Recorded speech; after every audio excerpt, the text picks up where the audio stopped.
What is going on YouTube? It is Nether, and we are back with another character description video and just a little information.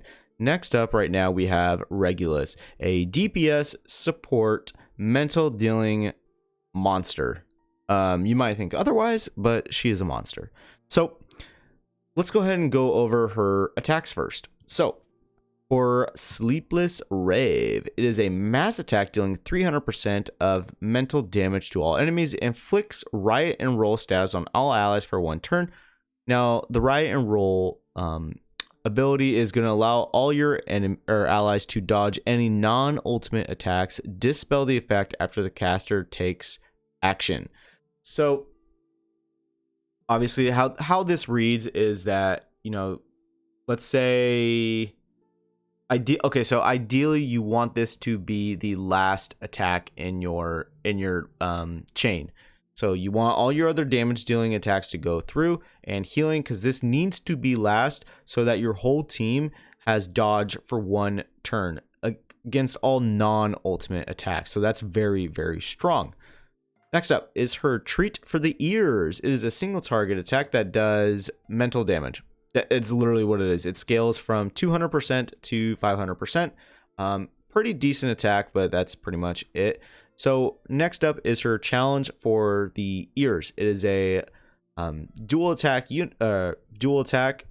scaling from 150 to 275, and then once you get up to the 2-star, you are able to lower the moxie of the targets that you hit as long as you hit a critical attack.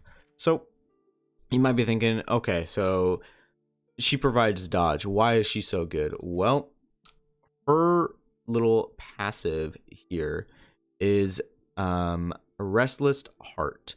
So if the caster has not acted in a round, enters Restless Heart status at the end of the round. What does that mean? So that increases her critical rate by 50%. Excess critical rate is converted to critical damage. Cancels after scoring a critical.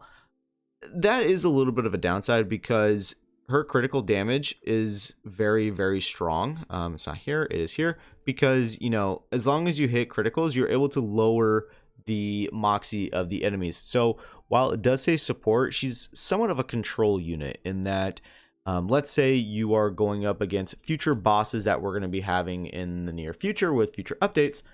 You are able to use Regulus in a sense of controlling the enemy so they don't get their ultimates. Now, for early game, Regulus she's somewhat mid, unfortunately. And it's just the truth of it. She's okay, she's mid, she's not that spectacular.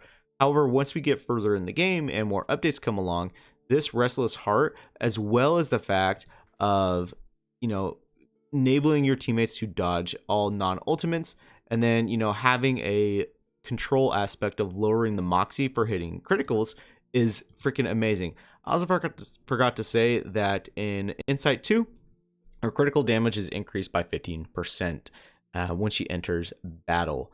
And then Insight 3 is when Restless Heart status is dispelled, you gain +1 moxie.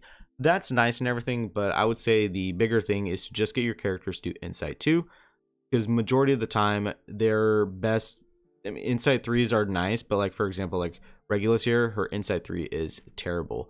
So she is definitely a unit that is going to be better off in end game pieces of content compared to early game story mode, all of that fun jazz. So it is very important that you do have some investment into Regulus. Not a whole lot, but you do want some to get in there. So some side tubes that are going to be important for her is the Thunderous Applause, the Brave New World, his Bounden Duty, and an Afternoon Nap. Now, I do have the Brave New World. However, I think I have it on my Millennia. It's just chilling here. So as you can see here, though, the ultimate is going to be increased damage, but ideally, I would want to put that on the Regulus, but at the moment with my farming team, I just have it on Millennia just because also she does a little bit more damage just for what I'm farming. But yes, Regulus is a very good 6-star unit. Granted, she's not on the level of Eternity or Centurion, but Regulus is definitely a unit you want to have, and just for endgame pieces of content, she's going to be very vital and crucial.